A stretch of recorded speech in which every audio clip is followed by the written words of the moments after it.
ಓಂ ನಮೋ ಭಗವತೆ ವಾಸುದೇವ. ಎಲ್ರಿಗೂ ನಮಸ್ತೆ. ಇವತ್ತು ವಾಸುದೇವ ಆಸ್ಟ್ರೋಗೋಲ್ಡ್ ಯೂಟ್ಯೂಬ್ ಚಾನಲ್ಗೆ ನಿಮಗೆಲ್ಲ ಸ್ವಾಗತ. ಇವತ್ತಿನ ವಿಚಾರ ಏನಪ್ಪ ಅಂದರೆ ಪೊಲಿಟಿಕಲಿ ವಾಸ್ತು. ಯಾರು ಎಷ್ಟೊಂದು ಜನ ನಾನು ಪೊಲಿಟಿಷಿಯನ್ ಆಗಬೇಕು ಅಥವಾ ನಾನು ಪೊಲಿಟಿಷಿಯನಲ್ಲಿ ಇದ್ದೀನಿ, ನಮ್ಮ ವಾಸ್ತು ಯಾವ ರೀತಿ ಇದ್ದರೆ ನಾವಿರುವಂಥ ಸ್ಥಾನ ಉಳಿಸ್ಕೊಳ್ಬೋದು. ಎಷ್ಟೊಂದು ಜನ ಅವರ ತಂದೆ ಆಗಿರ್ಬೋದು, ತಾತ ಆಗಿರ್ಬೋದು, ಒಳ್ಳೆ ಪೊಲಿಟಿಷಿಯನ್ ಆಗಿರ್ತಾರೆ. ಒಂದು ಅವರಿರುವಂಥ ವಾಸ್ತುವಿನಲ್ಲಿ ಏನಾದ್ರು ಸಮಸ್ಯೆ ಇದ್ರೆ ಮತ್ತೆ ದಶಾಭುಕ್ತಿನೂ ಕೂಡ ತುಂಬಾನೇ ಇಂಪಾರ್ಟೆಂಟ್ ಆಗುತ್ತೆ. ಇವೆರಡೂ ಅದ್ರಲ್ಲಿ ಒಂದು ಸಮಸ್ಯೆ ಆದ್ರೂ ಅವ್ರಿಗೆ ಪೊಲಿಟಿಕಲ್ ಅಲ್ಲಿ ಕೆರಿಯರ್ ಅಲ್ಲಿ ಫ್ಯೂಚರ್ ಅಲ್ಲಿ ಮುಂದಕ್ಕೆ ಬರಕ್ ಆಗ್ತಿರಲ್ಲ. ಏನಾದ್ರೂ ಒಂದು ಸಮಸ್ಯೆ ಬರ್ತಾ ಇರುತ್ತೆ, ಮತ್ತೆ ಏನಾದ್ರೂ ಒಂದು ಕೆಟ್ಟ ಹೆಸರು ಕಳಂಕ ಬರುವಂತದ್ದು, ಅವ್ರು ಮಾಡಿದಿರೋಂಥ ತಪ್ಪಿಗೆ ಅವರು ತಲೆ ಕೊಡ್ಬೇಕಾಗತ್ತೆ, ರಿಸೈನ್ ಮಾಡ್ಬೇಕಾಗತ್ತೆ. ಈ ರೀತಿ ಎಲ್ಲ ಆಗ್ತಾ ಇರುತ್ತೆ. ನೋಡೋಕೇನೋ ತುಂಬಾ ದೊಡ್ಡ ಜಾಗ ಇರುತ್ತೆ, ಬಟ್ ಆದ್ರೂ ಯಾವ್ದಾದ್ರು ಒಂದು ಸಮಸ್ಯೆಗೆ ಸಿಗಾಕೊಂಡಿರ್ತಾರೆ. ಇವತ್ತು ನಾನು ತಿಳಿಸ್ಕೊಡ್ತೀನಿ ಮೇನ್ ಆಗಿ ಎಲ್ಲೆಲ್ಲಿ ಬ್ಲಾಕೇಜಸ್ ಇದ್ರೆ ಆ ಬ್ಲಾಕೇಜಸ್ ನ ಕ್ಲಿಯರ್ ಮಾಡ್ಕೊಳ್ಬೇಕು ಅಂತ. ಯಾವುದೇ ಒಂದು ನಿವೇಶನ ಆಗಿರುತ್ತೆ,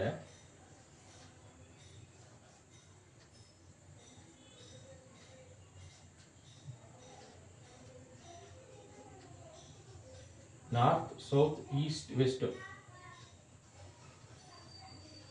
ಪೂರ್ವ, ಪಶ್ಚಿಮ, ಉತ್ತರ, ದಕ್ಷಿಣ.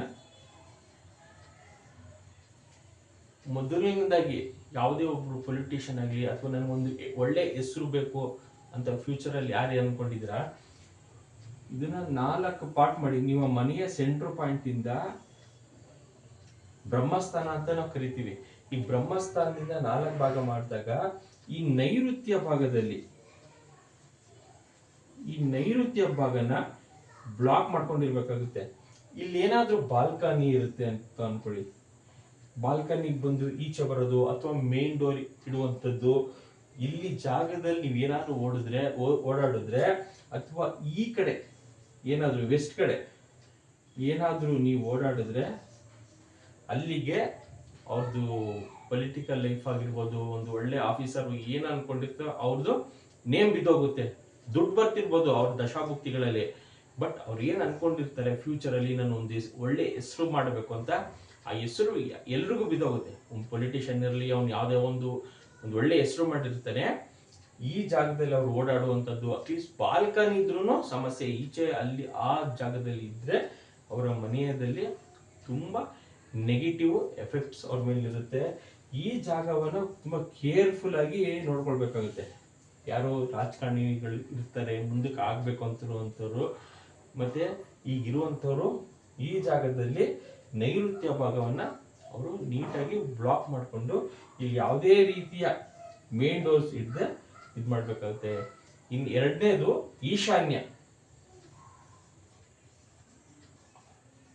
ಈಶಾನ್ಯ ಭಾಗದಲ್ಲಿ ಈ ಡೋರ್ ಇಂದ ಓಡಾಡ್ಬೇಕಾಗುತ್ತೆ.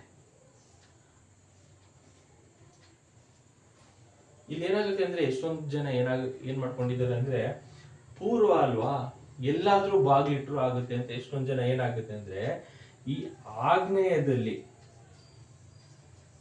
ಇಲ್ಲಿ ಬಾಗಿಲಿಡ್ತಾರೆ. ಎಷ್ಟೊಂದು ಜನ ಈ ರೀತಿ ಕಟ್ ಮಾಡ್ತಾರೆ, ಇಲ್ಲಿ ಕಟ್ ಮಾಡಿ ಇಲ್ಲಿ ಮೇನ್ ಡೋರ್ ಇಟ್ಟು ಒಳಗ್ ಬರುವಂತದ್ದು. ಈ ಡೈರೆಕ್ಷನ್ ಅಲ್ಲಿ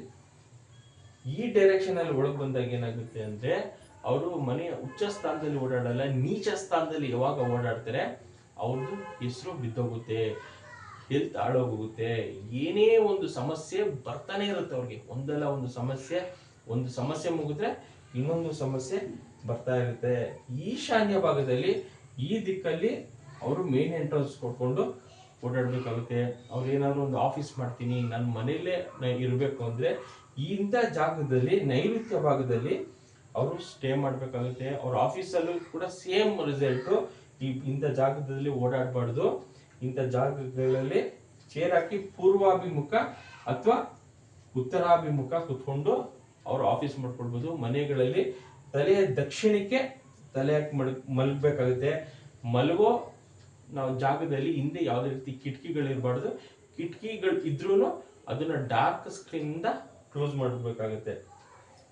ಅವ್ರಿಗೆ ಏನಾಗುತ್ತೆ ಅಂದ್ರೆ ಒಂದು ಒಳ್ಳೆ ಪೊಸಿಷನ್ಗೆ ಹೋಗಿ ಇನ್ನೊಂದು ಒಳ್ಳೆ ಪೊಸಿಷನ್ಗೆ ಹೋಗುವಷ್ಟರಲ್ಲಿ ಏನೋ ಒಂದು ಕೆಟ್ಟ ಹೆಸರುಗಳು ಅವ್ರಿಗೆ ಬಂದು ಅವರು ತುಂಬಾ ಸಮಸ್ಯೆಗೆ ಸಿಗಾಕೊಳ್ತಾರೆ. ಇದ್ರ ಜೊತೆಗೆ ಜಾತಕದಲ್ಲಿ ಏನಾದ್ರೂ ಅವರ ದಶದಲ್ಲಿ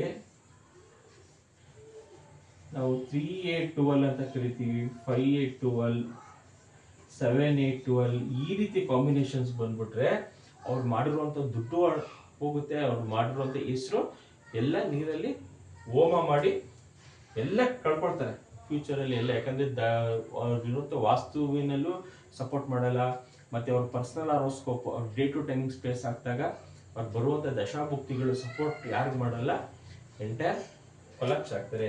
ಮತ್ತೆ ಉತ್ತರ ಈ ದಿಕ್ಕಲ್ಲೂ ನಾವು ಯಾವುದೇ ರೀತಿ ಬ್ಲಾಕೇಜಸ್ ಆಗಲಿ ಭಾರವಾದ ಪದಾರ್ಥಗಳನ್ನ ಇಟ್ಕೋಬಾರ್ದು. ಮತ್ತೆ ಬ್ರಹ್ಮಸ್ಥಾನದಲ್ಲಿ ಕೂಡ ಯಾವುದೇ ರೀತಿಯ ಭಾರವಾದ ಪದಾರ್ಥಗಳನ್ನ ಇಟ್ಕೊಳ್ಬಾರ್ದು. ಈ ಡೈರೆಕ್ಷನ್ ಅಲ್ಲಿ ಈಶಾನ್ಯದಲ್ಲಿ ಎಂಟ್ರೆನ್ಸ್ ಬರೋದ್ರಿಂದ ತುಂಬಾ ಉತ್ತಮವಾಗಿರುತ್ತೆ. ಮತ್ತೆ ನಾವು ಈಶಾನ್ಯ ಭಾಗ ಯಾವತ್ತಿದ್ರೂ ಸ್ವಲ್ಪ ಫ್ಲೋ ಕೆಳಗಡೆ ಇರಬೇಕಾಗುತ್ತೆ. ಈ ಪೋರ್ಷನ್ ಏನಿರುತ್ತೆ ಸ್ವಲ್ಪ ಒಂದು ಇಟ್ಟಿಗೆ ಅಷ್ಟಾದ್ರೂ ಕೆಳಗಡೆ ಇದ್ರೆ ತುಂಬಾ ಪವರ್ಫುಲ್. ಈ ಜಾಗದಲ್ಲಿ ಈಶಾನ್ಯ ಭಾಗ ಸ್ವಲ್ಪ ಕೆಳಗಡೆ ಇದ್ರೆ ತುಂಬಾ ಪವರ್ಫುಲ್ ಆಗಿರುತ್ತೆ. ಇದು ಎತ್ತರ ಇರಬೇಕು, ನೈಋತ್ಯ ಭಾಗ ಯಾವಾಗ್ಲೂ ಎತ್ತರ ಇರಬೇಕು. ಮತ್ತೆ ಭಾರವಾದ ಪದಾರ್ಥಗಳು ಮಂಚ ಆಗಿರ್ಬೋದು, ಬೀರು, ಕಬೋರ್ಡ್ಸು, ಮನೆಯ ಏನೇ ಭಾರವಾದ ಪದಾರ್ಥಗಳನ್ನ ನಾವು ನೈಋತ್ಯ ಮೂಲದಲ್ಲಿ ಇಲ್ಲೇ ಇಡಬೇಕಾಗುತ್ತೆ. ಇಷ್ಟೊಂದು ಜನ ನಾವು ವೆಸ್ಟ್ ಇಂದ ಫೇಸ್ ಬಂದಿರ್ತೀವಿ ಅಂದ್ಬಿಟ್ಟು ಈಶಾನ್ಯದಲ್ಲಿ ಭಾರವಾದ ಪದಾರ್ಥ ಇಟ್ಟಿರ್ತಾರೆ. ಅದು ಇವತ್ತೇ ತೆಗಿರಿ. ನೀವು ಏನಾದ್ರು ಚೇಂಜಸ್ ಮಾಡ್ಕೊಳ್ಬೇಕು ವಾಸ್ತು ಅಂದ್ರೆ ಈಶಾನ್ಯದಲ್ಲಿ ಯಾವುದೇ ರೀತಿಯ ಭಾರವಾದ ಪದಾರ್ಥಗಳನ್ನ ಇಡ್ಲೇಬಾರ್ದು. ಮತ್ತೆ ನಂದಿ ಬಾಗ್ಲು ಅಂದ್ಬಿಟ್ಟು ವಾಯುವ್ಯದಲ್ಲಿ ಮೇನ್ ಎಂಟ್ರೆನ್ಸ್ ಕೊಡ್ತಾರೆ. ಇದು ತುಂಬಾ ಡೆಡ್ಲಿ ಹೌಸ್ ಮನೆ ಆಗಿರುತ್ತೆ. ಈ ರೀತಿ ಅವರು ಮೇನ್ ಡೋರ್ ಸುಮಾರು ಜನ ಹಿಂಗ್ ಕೊಟ್ಟಿರ್ತಾರೆ, ವಾಯುವ್ಯ ನಂದಿ ಬಾಗ್ಲು ಅಂದ್ಬಿಟ್ಟು ಹಿಂಗ್ ಕೊಟ್ಟಿರ್ತಾರೆ. ಇದು ಕೂಡ ತುಂಬಾ ಸಮಸ್ಯೆಗೆ ಸಿಗಾಕೊಂಡಿರ್ತಾರೆ. ನೋಡಿ, ಮೇನ್ ಎಂಟ್ರೆನ್ಸ್ ಈ ಡೈರೆಕ್ಷನ್ ಅಲ್ಲಿ ಕೊಡ್ಬೇಕು ಅವರು. ನೀವು ಯಾವುದೇ ದಿಕ್ಕಲ್ಲಿ ಮೇನ್ ಡೋರ್ ಬಂದ್ರು ಸಮಸ್ಯೆ ಇಲ್ಲ. 4 ದಿಕ್ಕಲ್ಲೂ ಉಚ್ಚ ಸ್ಥಾನ ನೀಚ ಸ್ಥಾನ ಅಂತ ಇದೆ. ಅದು ದಕ್ಷಿಣ ಆಗಿರ್ಬೋದು, ಪೂರ್ವ, ಪಶ್ಚಿಮ, ಉತ್ತರ, ಅಲ್ಲೇ ಮೇನ್ ಡೋರ್ ಇಡ್ಬೇಕಾಗುತ್ತೆ. ನೋಡಿ, ನನಗೆ ದಕ್ಷಿಣ ಬರಲ್ಲ ಅನ್ಬಿಟ್ಟು ಯಾರು ಸೈಟ್ ನಿಮ್ಗೆ ಆಫ್ ರೇಟ್ಗೆ ಚೀಪ್ ರೇಟ್ಗೆ ಕೊಡಲ್ಲ. ಅದೇ ಸ್ಕ್ವೇರ್ ಫೀಟ್ ಅಲ್ಲಿ ಇರುತ್ತೆ. ಸುಮ್ಮನೆ ಹೇಳೋದಷ್ಟೇ, ದಕ್ಷಿಣ ಆದ್ರೆ ಕಮ್ಮಿ ಆಗುತ್ತೆ, ಉತ್ತರ ಆದ್ರೆ ಜಾಸ್ತಿ ಅಂತ. ಏನಕ್ಕೆ ನಾವು ಉತ್ತರನ ಮತ್ತೆ ಪೂರ್ವ ಮತ್ತೆ ಉತ್ತರನ ಏನಕ್ಕೆ ಇದ್ ಮಾಡ್ತಾರೆ ಅಂದ್ರೆ ಅಲ್ಲಿ ನಾವು ಸ್ಪೇಸ್ ಜಾಗ ಬಿಟ್ಕೊಂಡ್ರೆ ಅಲ್ಲಿ ನಮಗೆ ಒಳ್ಳೆ ಗಾಳಿ ಬೆಳಕು ಬರುತ್ತೆ ಅಂತ ನಾವು ಉತ್ತರ ಮತ್ತೆ ಪೂರ್ವ ಜಾಗನ ಆಯ್ಕೆ ಮಾಡ್ಕೊಳ್ತಾರೆ. ಇಲ್ಲಿ ಡೆಡ್ ಎಂಡ್ ಅಲ್ಲಿ ಕಟ್ಟಿ ಪೂರ್ವ ಮತ್ತೆ ಉತ್ತರನ ಅಲ್ಲಿ ಸ್ವಲ್ಪ ಜಾಗ ಬಿಟ್ರೆ ಅಲ್ಲಿ ಬರುವಂತ ಗಾಳಿ ಬೆಳಕಿಂದ ಮನೆಗೆ ತುಂಬಾ ಪ್ರಾಸ್ಪರಿಟಿ, ಒಳ್ಳೆ ಎನರ್ಜಿ, ಸನ್ ಎನರ್ಜಿ ಎಲ್ಲ ಸಿಗ್ಲಿ ಅಂತ.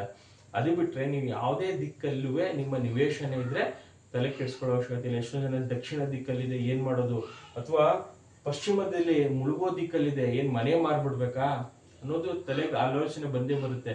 ನೀವು ಕಟ್ಟಿರುವಂತ ಮನೆ ಅದೇನಾದ್ರೂ ಉಚ್ಚ ಸ್ಥಾನದಲ್ಲಿದ್ರೆ ಯಾವುದೇ ರೀತಿಯ ಸಮಸ್ಯೆ ಇಲ್ಲ. ಎಲ್ಲಿ ಮೇನ್ ಡೋರ್ ಇಡಬೇಕು ಅದು ತುಂಬಾನೇ ಇಂಪಾರ್ಟೆಂಟ್ ಆಗುತ್ತೆ. ಮತ್ತೆ ನಾವು ಎಲ್ಲಿ ಇಂಟೀರಿಯರ್ ಅಲ್ಲಿ ನಾವು ಒಂದು ಸಲ ನಾವು ಮನೆ ಕಟ್ಟಿದ ಮೇಲೆ ವಾಸ್ತು ಕರೆಕ್ಷನ್ಸ್ ಮಾಡೋದು ತುಂಬಾನೇ ಸಮಸ್ಯೆ ಆಗುತ್ತೆ. ಮತ್ತೆ ನೀವು ಬಿಲ್ಡಿಂಗ್ ನ ಎಷ್ಟೊಂದು ಜನ ಡೆಮಾಲಿಷನ್ ಮಾಡ್ಬಿಡ್ತಾರೆ. ಆ ರೀತಿ ಮಾನಸಿಕ ಹಿಂಸೆ ಬಂದಿರುತ್ತೆ. ಯಾಕಂದ್ರೆ ಅವರ ಪರ್ಸನಲ್ ಆರೋಸ್ಕೋಪ್ ಅಲ್ಲೂ ನೆಗೆಟಿವ್ ಇರುತ್ತೆ. ಮನೆಗೆ ಬಂದಾಗ್ಲೂ ಸಮಸ್ಯೆ ಆದಾಗ ಹೊಸ ಮನೆಯನ್ನ ಕಟ್ಟಿ ಬಾಡಿಗೆ ಮನೆಯಲ್ಲಿ ಇರ್ತಾರೆ. ಏನಕ್ಕೆ ಅಂದ್ರೆ ಅಲ್ಲಿ ಅವ್ರಿಗೆ ಇರಕ್ ಆಗ್ತಿರಲ್ಲ. ಆ ರೀತಿ ನೆಗೆಟಿವ್ ಎಫೆಕ್ಟ್ ಬಂದಿರುತ್ತೆ. ಎಷ್ಟೊಂದು ಜನ 6 ತಿಂಗಳು 3 ತಿಂಗಳಿಗೆ ಅವ್ರಿಗೆ ಏನೋ ಒಂದು ಸೊಂಟ ಇಟ್ಕೊಳ್ಳುವಂಥದ್ದು, ಕೈ ಕಾಲು ನೋವು, ಯಾಕಾದ್ರೂ ಬಂದ್ಬಪ್ಪ ಈ ಮನೆಗೆ ಅನ್ನೋದು ಅನುಭವಿಸ್ತಾ ಇರ್ತಾರೆ. ಪ್ರತಿನಿತ್ಯನೂ ಅನುಭವಿಸ್ತಿರ್ತಾರೆ. ಆ ಮನೆ ಬಿಟ್ಟು ಇನ್ನೊಂದು ಮನೆಗೆ ಹೋದಾಗ್ಲೇ ಅವ್ರಿಗೆ ರಿಲೀಫ್ ಸಿಗುತ್ತೆ. ಇದು ಎಷ್ಟೊಂದು ಜನ ಚೇಂಜ್ ಮಾಡ್ತಿರೋಂಥವ್ರಿಗೆ ಅನುಭವಕ್ಕೆ ಬರ್ತಾ ಇರುತ್ತೆ. 4 ದಿಕ್ಕಲ್ಲೂ ಕೂಡ ನಮಗೆ ಉಚ್ಚ ಸ್ಥಾನ ನೀಚ ಸ್ಥಾನ ಅಂತ ಇರುತ್ತೆ. ಅಲ್ಲಿ ಮೇನ್ ಡೋರ್ಸ್ ಇಟ್ಟು ಅಲ್ಲಿ ನಾವು ಓಡಾಡಿದ್ರೆ ಅವ್ರಿಗೆ ಯಾವಾಗ್ಲೂ ಹೆಸರು ಕೀರ್ತಿ ಇದ್ದೇ ಇರುತ್ತೆ. ಇದ್ರ ಜೊತೆಗೆ ನಾವು ಬ್ಲ್ಯಾಕ್ ಟರ್ಮಲಿನ್ ಅಂತ ಕರಿತೀವಿ. ಮನೆ ಒಳಗಡೆ ಇಟ್ಟರೆ ಯಾವುದೇ ರೀತಿ ನೆಗೆಟಿವ್ಸ್ ಇದ್ರೂ ಅದು ಅಬ್ಸರ್ವ್ ಮಾಡ್ಕೊಳ್ಳುತ್ತೆ. ನಾವು ಕ್ರಿಸ್ಟಲ್ಸ್ ಕೂಡ ಬರ್ತದೆ, ಬ್ಲ್ಯಾಕ್ ಟರ್ಮಲಿನ್ ಕ್ರಿಸ್ಟಲ್ಸ್ ಕೈ ಹಾಕೊಳ್ಳೋದ್ರಿಂದ ಅಥವಾ ಮನೆಯಲ್ಲಿ ಇಡೋದ್ರಿಂದ ನೆಗೆಟಿವ್ ಎನರ್ಜಿಸ್ನ ಅದು ಇಟ್ಕೊಳ್ಳುತ್ತೆ. ನೀವಿರುವಂಥ ಮನೆಗಳಲ್ಲಿ ಮೇನ್ ಡೋರ್ ಯಾವುದು ಅನ್ನೋ ನೋಡ್ಬೇಕು. ಯಾಕಂದ್ರೆ ಪ್ರತಿಯೊಬ್ರು ಮೇನ್ ಡೋರ್ ಇಂದಾನೆ ಹೋಗಿ ಬರೋದು. 4 ಜನ ಇರ್ತಾರೋ, 6 ಜನ ಇರ್ತಾರೋ, 10 ಜನ ಇರ್ತಾರೋ, ಮೇನ್ ಡೋರ್ ಯಾವಾಗ ಸಮಸ್ಯೆ ಇರುತ್ತೆ ಎಲ್ರಿಗೂ ನಿಮ್ಗೆ ಸಮಸ್ಯೆ ಅಂತಾನೆ ಅದು ಲೆಕ್ಕ. ಅದು ಎಲ್ರಿಗೂ ಎಫೆಕ್ಟ್ ಆಗಿರುತ್ತೆ ವಾಸ್ತು. ಅದ್ರ ಜೊತೆಗೆ ಜಾತಕದಲ್ಲೂ ಸಮಸ್ಯೆ ಬಂದ್ರೆ ಒಂದು ಹೆಲ್ತ್ ಇಶ್ಯೂಸ್ ಇರ್ಬೋದು, ಫೈನಾನ್ಸ್ ಇಶ್ಯೂಸ್ ಇರ್ಬೋದು, ಅದು ಜೊತೆಲೇ ಇರುತ್ತೆ. ಒಂದು ವಾಸ್ತು ಸಮಸ್ಯೆ, ಒಂದು ನಮ್ಮ ಜಾತಕದಲ್ಲಿ ಸಮಸ್ಯೆ ಇರೋನ್ಗೆ ಅವನು ಜೀವನದಲ್ಲಿ ಬೆಳೆಯಕ್ಕೆ ಸಾಧ್ಯನೇ ಇಲ್ಲ. ಎಷ್ಟೊಂದು ಜನ ಅನ್ಕೊಳ್ತಾರೆ ಇವೆಲ್ಲ ಆಗಲ್ಲ, ಇವೆಲ್ಲ ಸುಳ್ಳು ಅಂತ ಅನ್ಕೊಂಡಿರ್ತಾರೆ. ಏನಕ್ಕೆ ಅಂದ್ರೆ ಅವರು ದಶಾಭುಕ್ತಿ ಚೆನ್ನಾಗಿ ನಡೀತಾ ಇರುತ್ತೆ, ಅದಕ್ಕೆ ಸುಳ್ಳು ಅಂತ ಹೇಳ್ತಿರ್ತಾರೆ. ಯಾವಾಗ ಅವ್ರ ದಶಾಭುಕ್ತಿ ಕೆಡುತ್ತೆ ಅಥವಾ ವಾಸ್ತು ಸಮಸ್ಯೆ ಬಂದಾಗ ಇದೆಲ್ಲ ರಿಯಲೈಸ್ ಆಗಿದೆ. ಸರ್ 40 ವರ್ಷ ಆಗಿತ್ತು ನಂಬಿರ್ಲಿಲ್ಲ, ಈಗ ನಂಬ್ತಾ ಇದ್ದೀನಿ ಅಂತಾರೆ. ಏನಕ್ಕೆ ಅಂದ್ರೆ ಅವ್ರಿಗೆ ರಿಯಲೈಸ್ ಆಗಿರಲ್ಲ. ಒಂದು ಸಲ ರಿಯಲೈಸ್ ಆದ್ಮೇಲೆ ಏನಕ್ಕೆ ನಮ್ಗೆ ಈ ಸಮಸ್ಯೆ ಬರ್ತಾ ಇದೆ, ಇಷ್ಟು ದಿವಸ ಚೆನ್ನಾಗಿದೆ, ಈಗ ಯಾಕೆ ನಂಗೆ ಈ ಸಮಸ್ಯೆ ಅಂದ್ರೆ ಒಂದು ನಿಮ್ದು ದಶಾಭುಕ್ತಿ ಚೇಂಜ್ ಆಗಿರುತ್ತೆ, ಅದ್ರ ಜೊತೆಗೆ ನೀವು ಮನೆ ಚೇಂಜ್ ಮಾಡಿರ್ತೀರಾ ಅಥವಾ ಹೊಸ ಮನೆಗೆ ಹೋಗಿರ್ತೀರಾ. ಈ ರೀತಿ ವಾಯುವ್ಯ ಅನ್ಕೊಂಡು ಉತ್ತರ ದಿಕ್ಕು ನಂದಿ ಬಾಗ್ಲು ಅನ್ಕೊಂಡು ವಾಯುವ್ಯದಲ್ಲಿ ದುಸ್ಥಾನದಲ್ಲಿ ನೀವು ಎಂಟ್ರೆನ್ಸ್ ತಗೊಂಡು ಹೋಗಿರ್ತೀರಾ, ನಿಮ್ಗೆ ಸಮಸ್ಯೆ ಇರುತ್ತೆ. ನಮ್ಗೆ ಯಾವ ಫೇಸಿಂಗ್ ಆದ್ರೂ ಮೇನ್ ಡೋರ್ ಕೊಡ್ಬೋದು. ಅದ್ ಯಾಕೆ ಎಷ್ಟೊಂದು ಜನ ಇಂಜಿನಿಯರ್ಸ್ ಅಲ್ಲಿ ಏನಕ್ಕೆ ಈ ರೀತಿ ಪ್ಲಾನ್ ಮಾಡ್ತಾರೆ ಅಂತ ಗೊತ್ತಿಲ್ಲ. ಈ ಡೈರೆಕ್ಷನ್ ನಲ್ಲಿ ಕೊಡ್ತಾರೆ. ಒಂದು ನಿಮ್ಮ ಮನೆಯ ಒಂದು 20-30 ಅಂದ್ರೆ ಇಲ್ಲಿಂದ ಇಲ್ಲಿಗೆ ಡೈಮೆನ್ಷನ್ಸ್ ಮಾಡಿದಾಗ ಅದನ್ನ 3 ಭಾಗ ಮಾಡಿದಾಗ ಇದು ನಿಮ್ಗೆ ನೆಗೆಟಿವ್ ಆಗಿರುತ್ತೆ. ನೆಗೆಟಿವ್ ಪಾರ್ಟ್ ನಿಮ್ಗೆ ಪಾಸಿಟಿವ್ ಬಂದು ಈ ಪಾರ್ಟ್ ಮತ್ತೆ ಈ ಪಾರ್ಟ್, ಈಶಾನ್ಯ ಮತ್ತೆ ಉತ್ತರ ದಿಕ್ಕು, ಈ ಪಾರ್ಟ್ ಪಾಸಿಟಿವ್ ಇರುತ್ತೆ. ಇಲ್ಲಿ ಮೇನ್ ಡೋರ್ ಇಟ್ಟರೆ ಸೂಕ್ತ. ಅದನ್ನ ಬಿಟ್ಟು ಬೇರೆ ನಾರ್ತ್ ಸೈಡ್ ಅಂದ್ಬಿಟ್ಟು ಇಲ್ಲಿ ಇಡ್ತಾರೆ, ತುಂಬಾ ನೆಗೆಟಿವ್ಸ್ ಆಗಿರುತ್ತೆ. ಇದೇ ರೀತಿನೂ ಸೌತ್ ಅಲ್ಲೂ ಕೂಡ ನೈಋತ್ಯ ಭಾಗದಲ್ಲಿ ಇಡಬಾರ್ದು. ಮತ್ತೆ ಪೂರ್ವ ದಿಕ್ಕು ಅಂದ್ಬಿಟ್ಟು ಸುಮಾರು ಜನ ಏಮಾರ್ಸದೆ ಇಲ್ಲಿ ಪೂರ್ವ ದಿಕ್ಕು ಅಂದ್ಬಿಟ್ಟು ಅವ್ರಿಗೆ ಆಗ್ನೇಯದಲ್ಲಿ ಈ ಡೈರೆಕ್ಷನ್ಸ್ ಅಲ್ಲಿ ಕೊಡ್ತಾರೆ. ಅದನ್ನ 3 ಪಾರ್ಟ್ ಮಾಡಿದ್ರೆ ಅವ್ರಿಗೆ ಏನು ನೇಮ್ ಫೇಮ್ ಇರುತ್ತೆ ಎಲ್ಲ ಹೊಂಟೋಗುತ್ತೆ. ಎಷ್ಟೊಂದು ಜನ ನಮ್ಗೆ ಸರ್ ನಮ್ಗೇನು ಆಗಿಲ್ಲ, ಇಂಥ ಮನೆಗಳಲ್ಲಿ ಇದೀವಿ ಅಂತ ಅಂದ್ರೆ ಅವರ ದಶಾಭುಕ್ತಿಗಳು ಚೆನ್ನಾಗಿರುತ್ತೆ. ಒಂದೊಂದು ಗುರುದಶ 16 ವರ್ಷ ನಡೆಯುತ್ತೆ. ಅಲ್ಲಿ ಕಾಂಬಿನೇಷನ್ 2ನೇ ಮನೆ, 9ನೇ ಮನೆ, 11ನೇ ಮನೆ, 7ನೇ ಮನೆ ಚೆನ್ನಾಗೇ ಇರುತ್ತೆ. ಒಂದು ಸಲ ಅದು ಕಳೆದ ಮೇಲೆ ನೆಕ್ಸ್ಟ್ ಏನಾದ್ರೂ ಶನಿ ದಶದಲ್ಲಿ ಕಾಂಬಿನೇಷನ್ ಅಲ್ಲಿ 8ನೇ ಮನೆ ಬಂದಾಗ, 12ನೇ ಮನೆ ಬಂದಾಗ ಫುಲ್ ಲಾಸು, ಪಾಪರಾಗಿ ಹೋಗ್ತಾರೆ, ವಿದೇಶಕ್ಕೆ ಹೊಂಟೋಗ್ತಾರೆ, ಊರ್ ಬಿಟ್ಟು ಹೊಂಟೋಗೋದು ಎಲ್ಲ ಕೂಡ ನಾವು ನೋಡಿದೀವಿ. ಆ ಕಾಂಬಿನೇಷನ್ ಅಲ್ಲಿ ಗ್ರಹಗಳು ಎಲ್ಲಿದೆ ಅನ್ನೋದು ನಾವು ನಮ್ಮ ಪರ್ಸನಲ್ ಹಾರೋಸ್ಕೋಪ್ ಅಲ್ಲಿ ಚೆಕ್ ಮಾಡ್ಕೊಳ್ಬೇಕಾಗುತ್ತೆ. ಹಂಗೇನೆ ನಮ್ಮ ವಾಸ್ತುನಲ್ಲಿ ಇಲ್ಲಿ ಚೆನ್ನಾಗಿದ್ಯಾ, ನಾವು ಇಟ್ಟಿರುವಂತ ಮೇನ್ ಡೋರ್ ಅಲ್ಲಿ ಪಾಸಿಟಿವ್ ಆಗಿ ಇಟ್ಕೊಂಡಿದ್ದೀವ, ನೆಗೆಟಿವ್ ಆಗಿ ಇಟ್ಕೊಂಡಿದ್ದೀವ ಅನ್ನೋದು ನೋಡ್ಬೇಕಾಗುತ್ತೆ. ಮತ್ತೆ ನಾವು ಮನೆ ಕಟ್ಟಕ್ಕಿಂತ ಮುಂಚೆ ಭೂಮಿಯ ಒಳಗಡೆ ಕೆಲವೊಂದು ಪದಾರ್ಥಗಳನ್ನ ಹಾಕ್ತಿವಿ. ಶಂಕು ಆಗಿರ್ಬೋದು, ಅರ್ಕ ಗಣಪತಿ ಆಗಿರ್ಬೋದು, ಬ್ರಾಸ್ ಪೆನ್ಸಿಲ್ಸು, ಪಿರಮಿಡ್ಸು, ಬೆಳ್ಳಿಯ ನಾಗರಹ ವಿಗ್ರಹ, ಇದನ್ನೆಲ್ಲ ನಾವು ಹಾಕಿದಾಗ ಮನೆಯ ಭೂಮಿ ಒಳಗಡೆ ನಮಗೆ ಪಾಸಿಟಿವ್ ರಿಸಲ್ಟ್ ಅಲ್ಲಿಂದಾನೇ ಸಿಗುತ್ತೆ. ನಾವು ಮನೆ ಕಟ್ಟಿ ನಾವು ಇಡೋಕಿನ್ನ ಪಾಸಿಟಿವ್ಗೆ ನಾವು ಎಷ್ಟೊಂದು ಜನ ಸರಳ ವಾಸ್ತು ಅಂತ ಪಾಸಿಟಿವ್ನೆಸ್ ಬರಕ್ ಆಮೇಲೆ ತಂದಿರ್ತಾರೆ. ನಾವು ಭೂಮಿ ಒಳಗಡೆಯಿಂದನೇ ಸಜೆಸ್ಟ್ ಮಾಡ್ತೀವಿ ಯಾವ ಜಾಗದಲ್ಲಿ ಏನೇನು ಹಾಕ್ಬೇಕಾಗುತ್ತೆ ಅಂತ. ಅಲ್ಲಿಂದನೇ ನೀವು ಎಲ್ಲ ಸ್ಟಾರ್ಟ್ ಮಾಡ್ಕೊಂಡು ಬಂದ್ರೆ ನಿಮ್ದು ಮನೆಯದು ಹೊರ ಪಾಸಿಟಿವ್ ವೇವ್ಸ್ ಯಾವಾಗಲೂ ಜೊತೆಲೇ ಇರುತ್ತೆ. ಮತ್ತೆ ಯಾವುದೇ ರೀತಿಯ ಈ ಕೆಟ್ಟ ಎಷ್ಟೊಂದು ಜನ ನಿಮ್ಮ ಮನೆಗೆ ಬಂದು ಹೋದ್ರೆ ನಿಮ್ಗೆ ಒಂದು ಸ್ವಲ್ಪ ಜಗಳ ಆಗುವಂಥದ್ದು, ಈ ರೀತಿ ನೆಗೆಟಿವ್ ಫೀಲ್ ಆಗ್ತಾ ಇರುತ್ತೆ. ಆ ನೆಗೆಟಿವ್ ಫೀಲಿಂಗ್ಸ್ ಎಲ್ಲ ಇನ್ನ ನಿಮ್ಗೆ ಆಗಲ್ಲ. ಯಾರು ಭೂಮಿ ಒಳಗಡೆ ಈ ರೀತಿ ಎಲ್ಲ ಪಾಸಿಟಿವ್ ವೇವ್ಸ್ ಎಲ್ಲ ಮಾಡ್ಕೊಂಡು ಬಂದಿರ್ತಾರೆ, ಅವರು ಏನೇ ಸಮಸ್ಯೆ ಬಂದ್ರು ಅದರಿಂದ ನಿಮಗೆ ನಿವಾರಣೆ ಮನೆಯೇ ಮಾಡ್ತಾ ಇರುತ್ತೆ. ಇದಿಷ್ಟು ವಿಚಾರ. ಯಾರು ರಾಜಕೀಯದಲ್ಲಿ ಇದ್ದೀರಾ ಅವರು ನಿಮ್ಮ ಸೌತ್ ಡೈರೆಕ್ಷನ್ ಅಲ್ಲಿ ನೈಋತ್ಯ ಭಾಗವನ್ನು ತುಂಬಾ ಸ್ಟ್ರಾಂಗ್ ಆಗಿ ನೋಡ್ಕೊಳ್ಬೇಕು. ಇಲ್ಲಿ ಏನಾದರೂ ಎಡುವುದ್ರೆ ನಿಮಗೆ ಕೆಟ್ಟ ಹೆಸರು ಖಂಡಿತ ಬರುತ್ತೆ.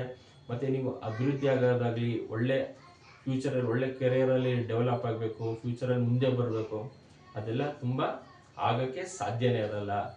ಇದನ್ನ ಮೇನ್ ಆಗಿ ನೋಡ್ಕೊಳ್ಬೇಕು. ನೈಋತ್ಯ ಭಾಗನ ತುಂಬ ಸ್ಟ್ರಾಂಗ್ ಆಗಿ ಕರೆಕ್ಟಾಗಿ ಇಟ್ಕೊಳ್ಬೇಕಾಗುತ್ತೆ. ಯಾರು ವಾಸುದೇವ್ ಆಸ್ಟ್ರೋಗೋಲ್ಡ್ ಯೂಟ್ಯೂಬ್ ಚಾನಲ್ ಸಬ್ಸ್ಕ್ರೈಬ್ ಮಾಡ್ಕೊಂಡಿಲ್ಲ ಮಾಡ್ಕೊಳ್ಳಿ. ನಾನು ಹಾಕುವಂಥ ಕರೆಕ್ಟ್ ಇನ್ಫಾರ್ಮೇಷನ್ಸ್ ಮಾತ್ರ ಅಪ್ಲೋಡ್ ಮಾಡ್ತೀನಿ. ಯಾವುದೇ ಇಲ್ಲಿ ದುಡ್ಗಾಗಲಿ. ಮತ್ತು ಇಲ್ಲಿ ಎಷ್ಟೊಂದು ಜನ ಏನು ಮಾಡ್ತಾರೆ ಅಂದರೆ ದೋಷ ಅಂತ ಎದುರಿಸ್ತಾರೆ. ನಿಮ್ಗೆ ಆ ದೋಷ ಇದೆ, ಸಾಡೆ ಸಾತಿ, ಕುಜ ದೋಷ. ನನ್ನ ಚಾನಲಲ್ಲಿ ಅವೆಲ್ಲ ಏನೂ ಇರಲ್ಲ. ಏನು ನಮ್ಮ ಜ್ಯೋತಿಷ್ಯ ಶಾಸ್ತ್ರಕ್ಕೆ ಸಂಬಂಧಪಟ್ಟಿರೋಂಥದ್ದು ವೀಡಿಯೋಸ್ ಮಾತ್ರ ಅಪ್ಲೋಡ್ ಮಾಡ್ತಾ ಇರ್ತೀನಿ. Thank you.